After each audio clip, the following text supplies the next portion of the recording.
la circulation il faut tëj maanaam tëj ci c'est tiré.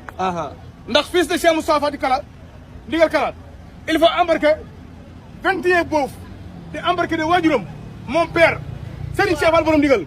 ndax le papa là il est mort sëñ Cheikh ndigal yëkkati ko teg ko ci banque bi ñu ne amagu leen Serigne waaye bu ma noppee ci moom dana doon Serigne ndigal Kala moomu nag moo aase maanaam moo màgg ci gàttal ba toog ba mbooloo mi yëpp ci moom la ñu jébbalu le grand marabout de ndigal Kala Fall waxal.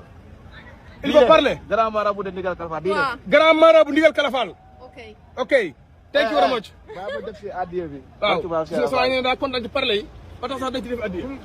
pour loo sax man dama lay topp si TikTok bi. sama waay di la ziar. sama waay di la déggee lool. waaw barke Serigne Saliou. addiya. addiya ndogu koor. maa ngi koy xaar TikTok. ah maa ngi koy nu mu tax ci français sax. addiya espagnol. espagnol waaw. waaw ñun amuñu addiya bi. ndigal Kala tey gars ñëpp bëgg nañu.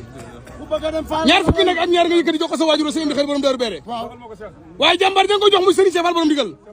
doyloo ko mu doyloo Serigne ba moo waral mun leen ndigal jëlal ñaar fukki nag ak ñaar ànd ak moom yóbbul ma ko sama baay bi seen indi xel yi waaye tey kam sara gépp bëgg nañu ndax fi may waxe yow sa waajur indi na fi 76 nag ci kër Cheikh Fall 76 nag indi na ko ci kër Cheikh Fall boole ko soble boole ko pomme de terre boole ko mat boole ko dugub kon loolu day wane ni Serigne Cheikh Fall borom ndigal ndogu yi mu togg mënal na ko boppam moo waral lu jabar gi siyaare mu ne na dem ñoo ngi ñaan ci doole Cheikh Fall lii ngeen man ren bu déwee ne yàlla nga mën lu ko raw sa waajur wa day tourné ay xéwal ngir mbégte waaye